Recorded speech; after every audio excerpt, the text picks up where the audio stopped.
Today I was in a game with 50 of my subscribers, and their goal was to get me killed and stop me from beating the Squid game. They were already coming at me in droves, but it didn't matter. I was going to win. The first game began, and since I had already maxed out my speed stat the game before, these skellywags couldn't even touch me. But my plot armor suddenly ran out and I ended up getting shot. And as the other players were getting even closer, preparing to destroy me, a player named Waffle came out of nowhere like an angel and carried me to the end. I tried telling her I would remember her, but the other players kept pushing me around. I tried fighting back, but I was injured and outnumbered, and eventually, they had me cornered. They jumped me like hyenas, and there was nothing I could do. Even after the game had ended, they wouldn't leave me alone and flung me out of my damn bed.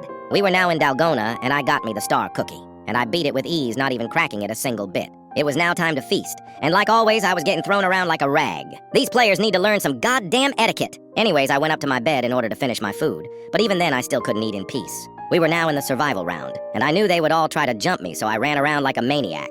I was dodging them left and right, not even letting them graze me, and I survived until the end. Time for tug of war, and I carried my entire team to victory and aura farmed right in front of them. They were angry and cornered me on the bed, but I told them I was gonna win it all, and then aura farmed yet again on the top bunker. It was time for Glass Bridge, and I had already thought of the perfect strategy to win. Since I was a glass manufacturer and had maxed out my speed stats, it meant that I had unlocked my dash and easily left the other players eating dirt.